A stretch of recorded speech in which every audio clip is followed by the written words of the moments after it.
Hello, everybody. Welcome back to the channel. This is the Unusual Grace channel, and it is always such a pleasure to see you. You are watching another episode of God Speaks, and today I have a very sober reflection to share with you. Stay tuned.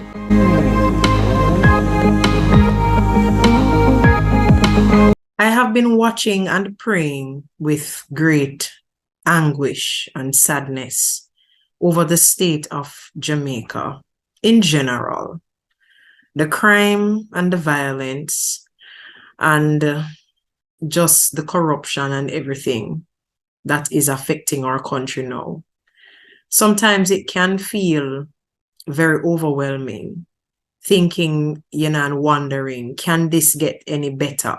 Is there anyone that's living right, doing the right thing and being, a person of integrity and all of that. But I am always comforted by the fact that God is in control. We are living in a fallen world, a world that has been destroyed by sin and is plagued by sin. And therefore, what we are experiencing and what we are seeing is quite characteristic of the world. And those of us who are believers, we need not forget, we must not forget that we are in the world, but we are not of the world. And so the way we live our lives, the way we engage the affairs of this life must be different from the average person. What is of greater concern, or even more, the concern has much gravity for me, is what's going on in our education system. Just today, published in the Gleaner Online, was a report concerning a dean of discipline and a student at the school, a high school. All I have seen so far is just a screenshot or picture of from some video that they say is going viral on social media. I am not on all social media platforms, so I have not seen a video, but I have read the article, and I want to share a bit of the article with you, and then we talk a little bit more. Here we go. Report being prepared on Kemps Hill High, fight between student and dean of discipline. And that's a screen grab right there. So it says the video shows a man who appears to be a security guard attempting to quell the fight. And this is what the first part of it says. It says Barrington Richardson, Regional Director for Region 7 within the Ministry of Education, has described a video of a fight between a student and the Dean of Discipline at Kemps Hill High in Clarendon as most unfortunate.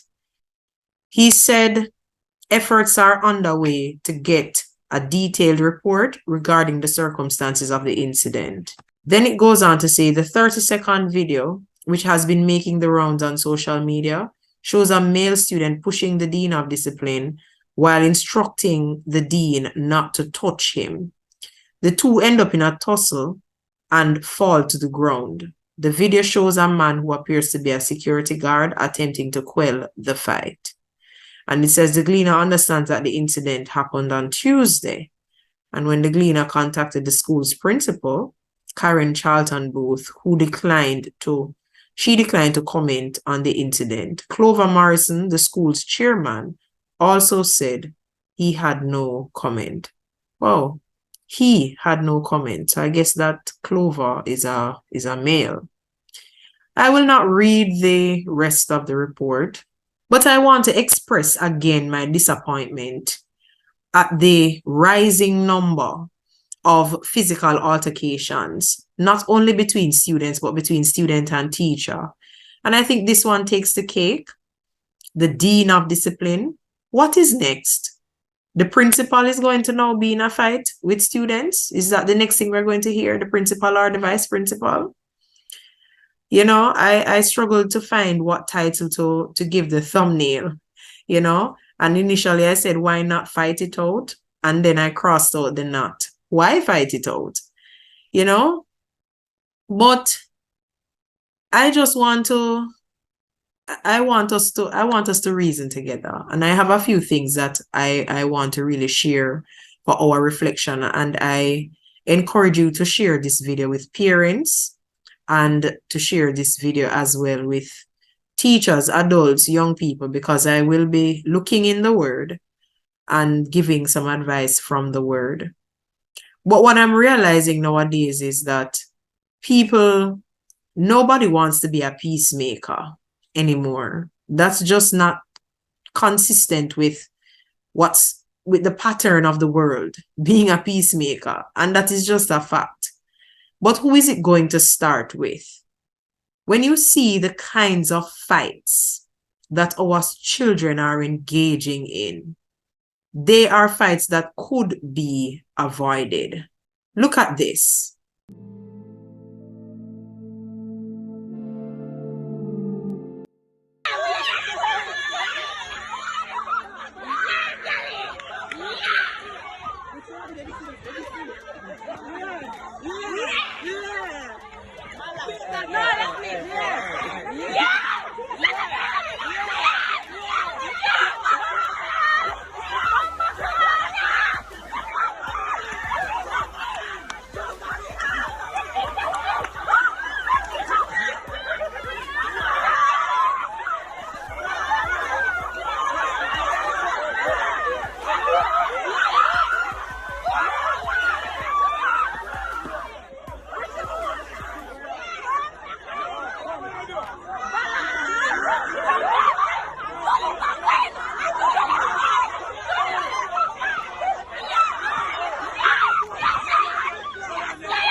Now, did you see how far that young lady was walking from to go and be all up in the face of another student, and then other students went in there and they were all fighting and tearing each other's clothes off, and the men were there trying to protect them from killing themselves or harming themselves. The men were trying to quell the fight, and they didn't care.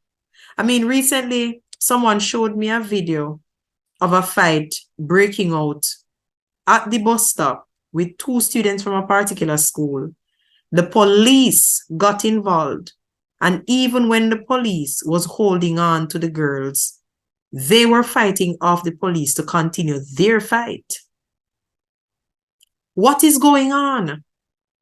Now, first question I want us to think about, what are some of the reasons that students would want to fight each other or even fight adults?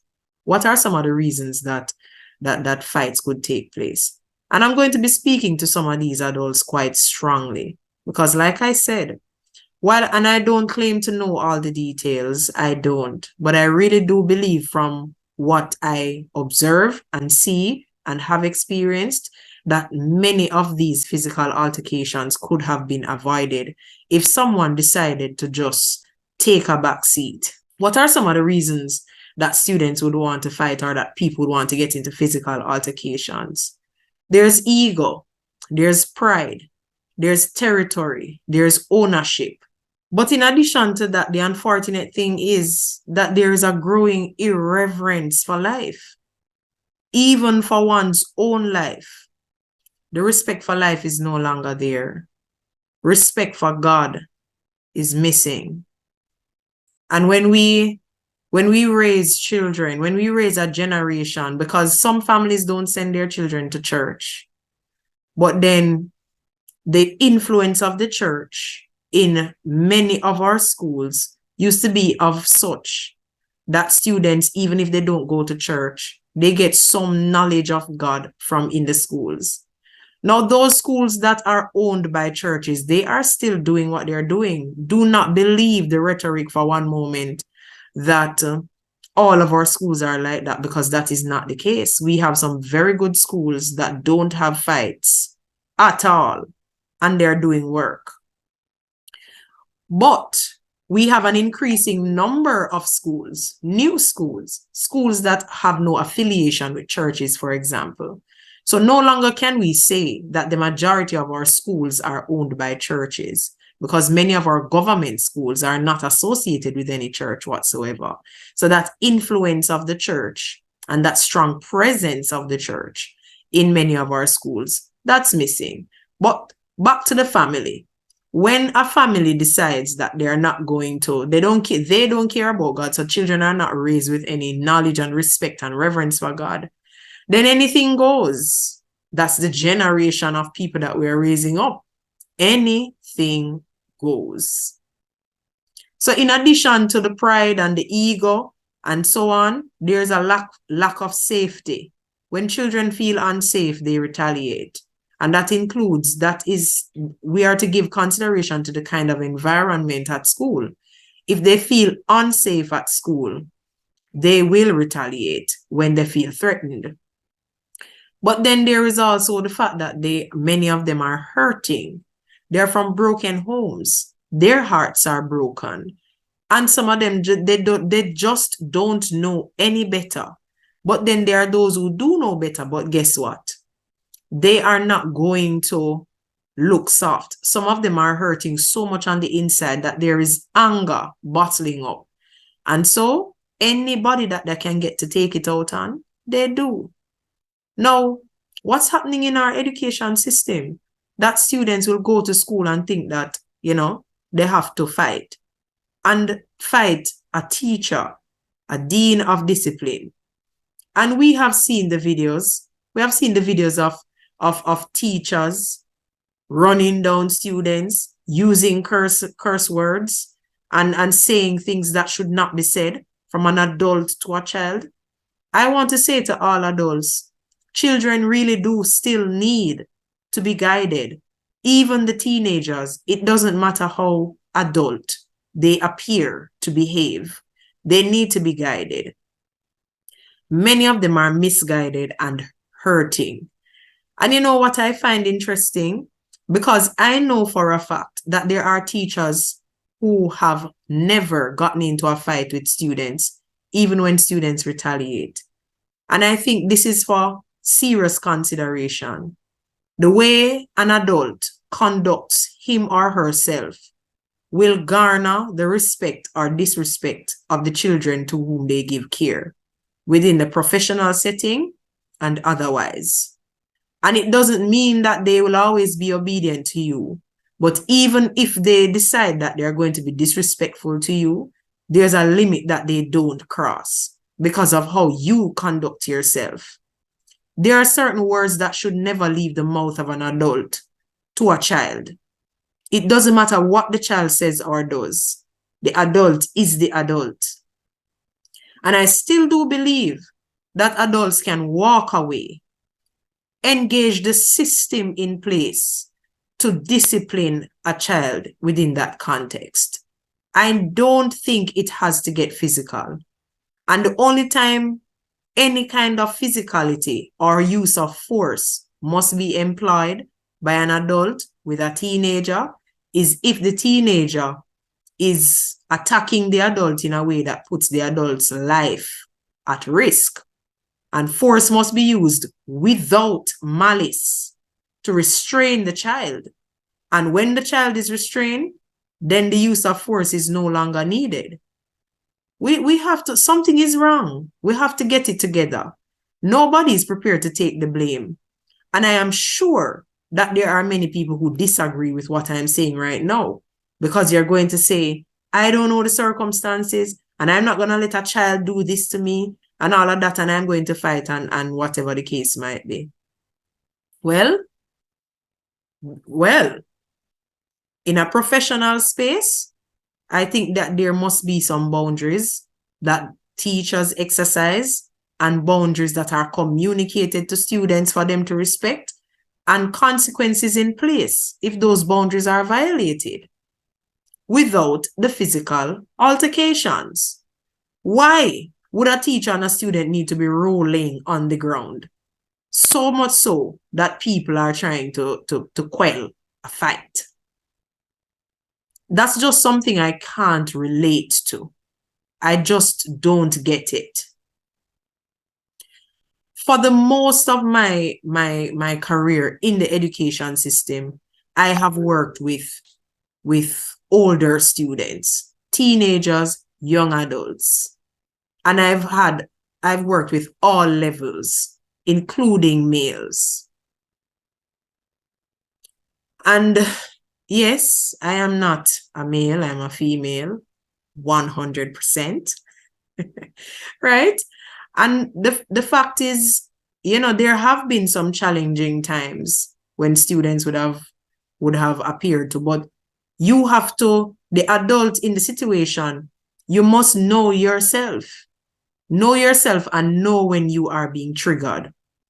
Know when you are being triggered. Know when a situation can potentially get out of hand and walk away or just be silent. Because many times the battle begins with words. The battle begins with words. And we have to teach our children how to ignore. And I mean, I know that I'm all grown now, a little bit more mature than I was when I was younger. But these are things I have been practicing from a young age because I understand myself.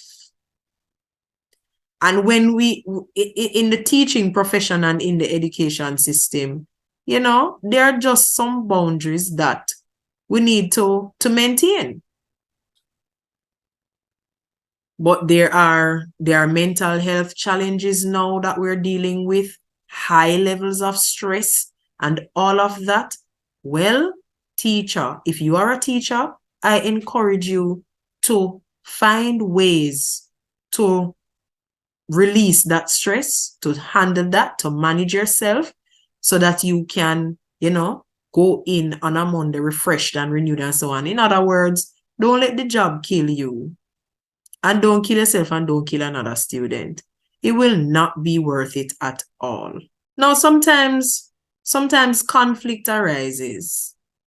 And the conflict usually begins with some kind of situation.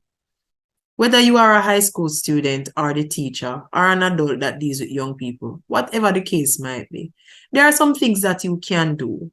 You can be mindful of the level of your voice. In other words, don't raise your voice. A child begins to shout at you in the classroom, you don't have to shout back. Just don't raise your voice. The next thing, watch what you say. Walk away. There are so many ways to avoid conflict. Now, if you have to defend yourself, you have to defend yourself. But come on. Be the bigger person. And like I have been saying, I still believe that it can be avoided in this context. Being a peacemaker is no longer an ambition for anybody. So what is going to happen to us? Don't add fuel to fire. There is always another way. What can we do instead of fight it out? Let's talk it out. Can that become a buzzword for us? Make we talk about it now. Let that become a buzzword. Make we talk about it. Let's get a third party involved. Shout and wriggle up if you want to do that, but don't get physical and don't lose your respect. Make we talk about it. Our children need to be equipped with ways to handle conflict and to manage their emotions. We cannot continue like this. You have to be the bigger person. Somebody needs to be the bigger person. There is always another way. And, we need intervention. We need divine intervention. That is for sure. But if we could have systems in place in these schools, and churches could adopt schools, and, there's whether it is need, we don't have to wait until it's gone bad. It should be a regular part of the cycle where, once every quarter, students are in groups, or they go to a church and have a venting session with a pastor, just talking about real life things and, making sense of life and, settings that can in a safe space without being judged and, stuff like that. I think that would be so helpful because our young people, a lot of them don't have anybody to talk to who they think they can trust. And those group counseling sessions and so on, I think that should become a regular part of how we do school in this aggressive, stressful climate that we are in now. We need that. We definitely need that. And you know what I've been wondering? When the fight finish, how them feel?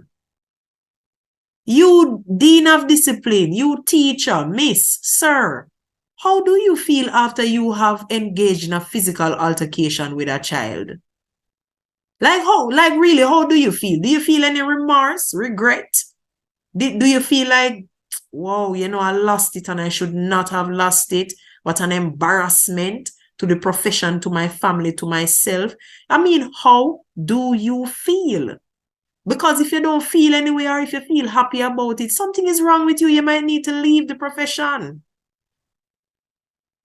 You seriously need to leave the profession if that is if you don't have any, if it's neither here nor there for you. And even for some of you teenagers, how do you feel after you fight with your friends or your enemy?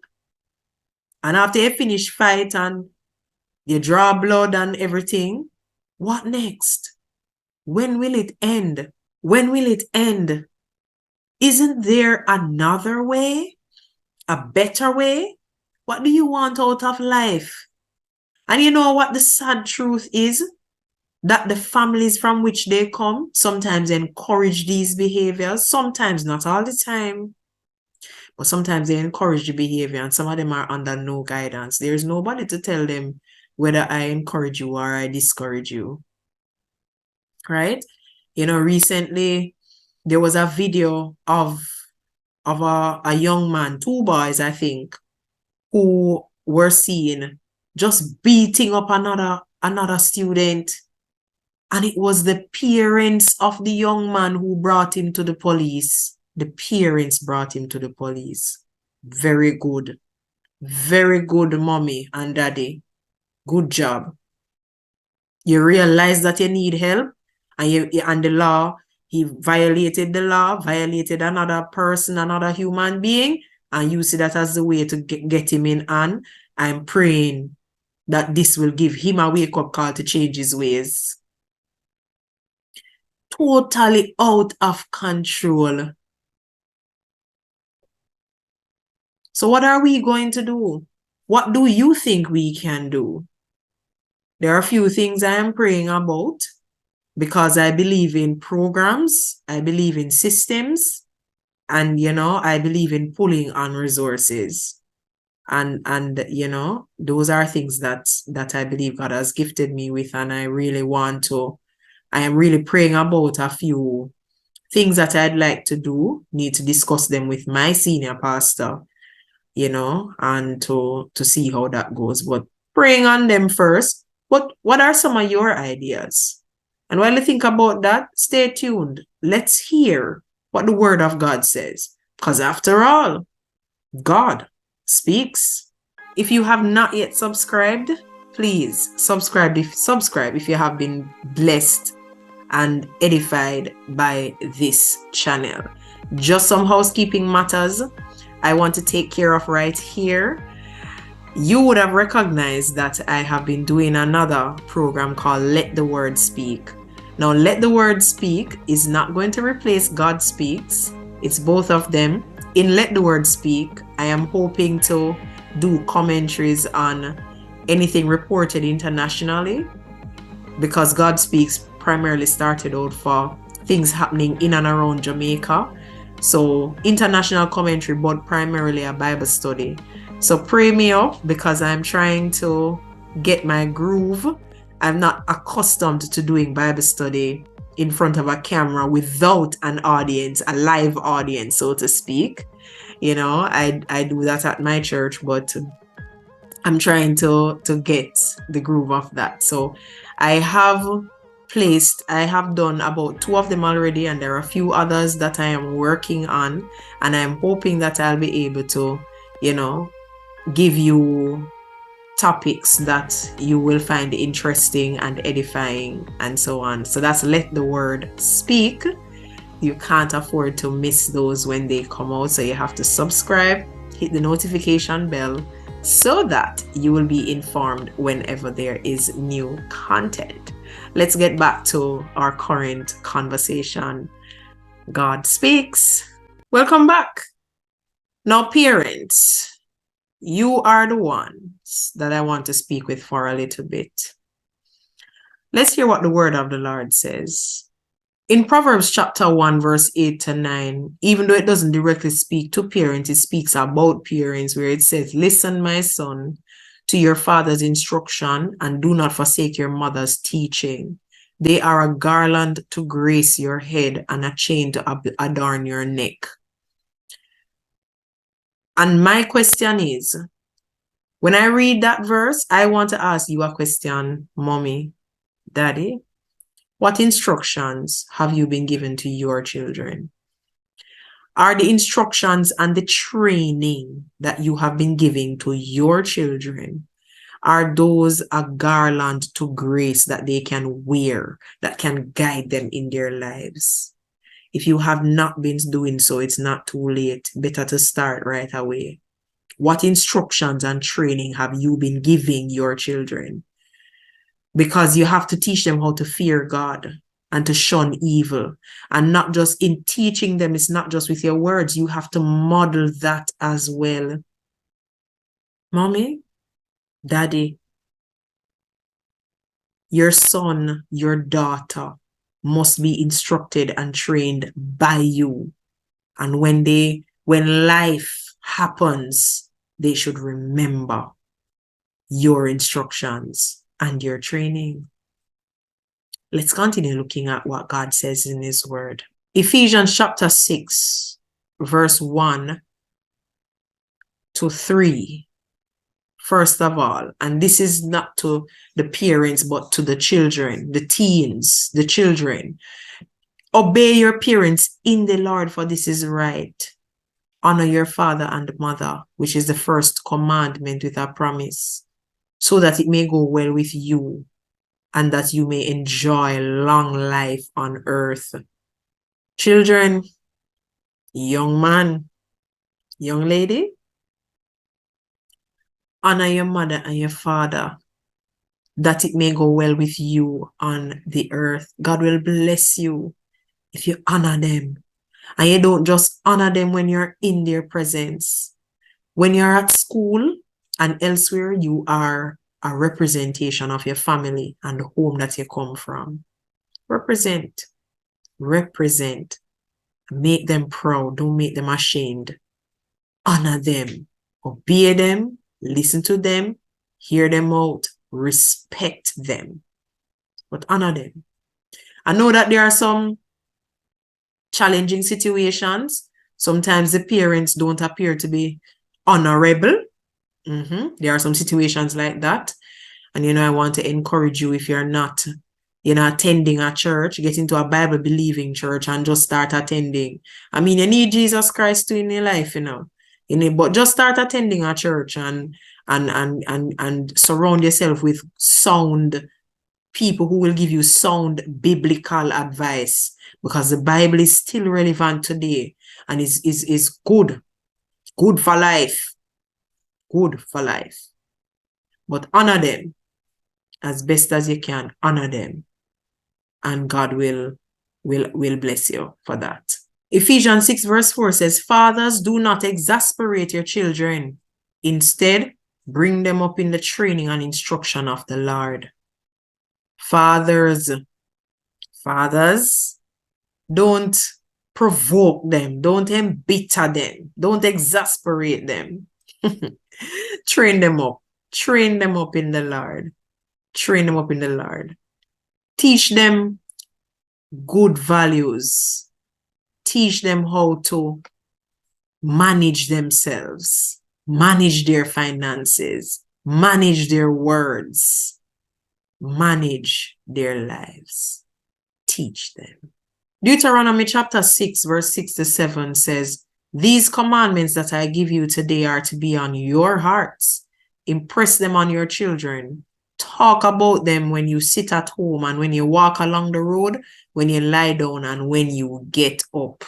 So yes, there is that fellowship that is necessary within the family, that talking, that eating together, that passing on of values, that sharing, that conversation, that intimacy, that is still needed. So many of our children, they're not spending any time with anybody in the family. It's just TikTok, social media, videos, TV, friends, some of them weed. Parents, you have to take it in hand. Just call your son or your daughter, and just start to talk with them. Tell them, be honest. And don't judge them because, you might not have the moral authority to do that. But just let them know that, look, we have to start over fresh. I don't like the fighting that you're going on with. You can get killed and I don't want you to be killed. You must see yourself as better than that. And teach them how to avoid conflict. And you have to model it too. If you work with the word, you're better off when you work with the word. Proverbs 29 verse 17 says, discipline your children and they will give you peace. They will bring you the delights you desire. Discipline is still necessary. And I never said abuse. I said discipline. Disciplining a child is to be differentiated from punishing a child. When you discipline a child, you have the child's long-term future in mind. Discipline must be wholesome. Discipline must not make them feel less than their worth or feel worthless, right? And you can do your own reflection on that. But discipline them and they will bring you peace. They will bring you peace. Just think about that. If parents are not engaged in disciplining children, then it will come back to bite them in the long run.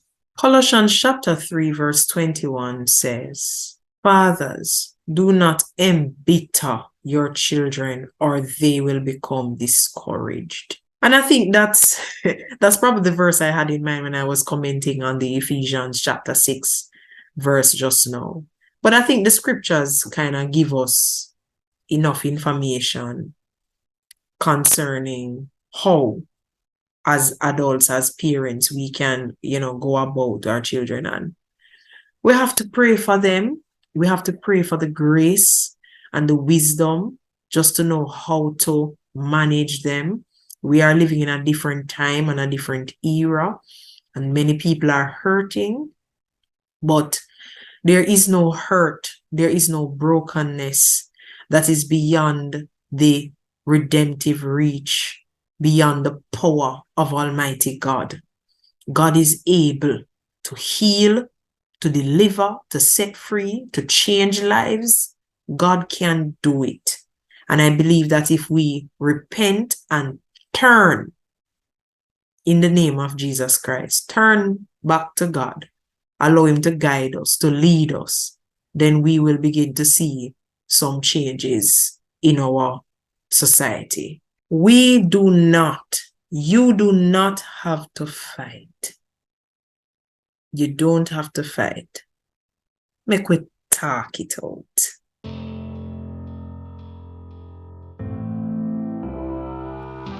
Finally, what I want to say is that there are some children who are really on autopilot. After they get to a certain age, the parents, because sometimes they start out well, the parents are there and they're guiding them. And as soon as they're doing well in school, the parents think they can be left alone. And the reality is that certain single parent families, are very challenging because having to work sometimes 2 jobs or work very long hours just to make ends meet, and the father is not there or the mother is not there, and the children are unsupervised most of the time and they get exposed and so on. There are a number of factors that I am aware of that I could speak about, but some of them. Some of our children are really on autopilot. And the sad thing is, it's when things get out of hand that we start to panic and we are wondering, where did we go wrong? But somebody dropped the ball somewhere. And that's why I think that we need systems and programs in place.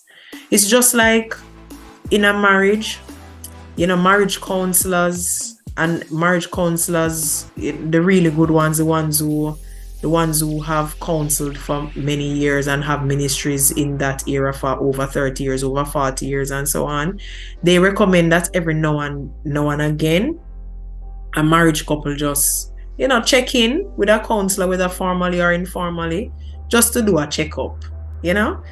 Nothing has to be going wrong in the relationship. Going to a counselor doesn't mean that something is wrong, even though most of the time that's the only time people think about counselors, when something has gone wrong. But every now and then you can do a checkup just to, test the strength of your union, your relationship, and so on, and to further improve and continue to grow together and all of that. And you don't have to wait until something has gone wrong to do that. And I think it's a very good practice, because if something were to go wrong, you already have a relationship with a counselor and you're already kind of sensitive to the process, and it's easy to get into that. Some people don't believe in it, but I do, because I believe God can use some of these ministries. Some people are very, very good at it, and it has helped many relationships and so on. But we need more family therapists, and we need more churches to be involved in that kind of regular checkup, that regular group setting, one-on-one, just even if it is twice a year, 3 times a year. It doesn't have to be every week kind of thing, but something that becomes a regular part of what we do, just to check up, a place where single parents can safely vent and say, look, I need help, and that kind of thing. Single mothers and all of that. We have to get back the community and get back the village. And parents who are not disciplining, not supervising their children, or parents who allow everything. They send them to the parties and they allow them to do whatever they want, but they do not insist that they go to church. And when they start to behave how the world behaves, because the world excitedly embraces them, don't behave shocked and hurt and all of that, because you did not set them up with the proper foundation with God in it. So let's get it together. Because the adults are not blameless. The adults are not blameless. Our children are our children. And I was in a seminar the other day with a psychologist some time ago, and one of the things he said was, we were talking about morality and children having that ability to choose right from wrong and how they think about it, and that level of choosing right, so to speak. And what was amazing to me was when he said that that sense of morality is not fully developed until well in their 20s. And I heard recently that the brain is not fully developed until they're about 25 or so. And I mean, that simply means that the guidance is necessary throughout the teen years and even the early adult years, right? It doesn't mean that they're stupid, but in other words, they're still growing and still forming, and they're still susceptible to doing things that are unwise, and so they need that. So children can't come with the fighting and we are fighting with them. The two way of fight. Somebody has to be the bigger person. But I think I've vented and I've ranted, and I want to thank you so much for listening to me. I hope you are leaving this presentation with something, this conversation with something. And until next time, always remember, God speaks.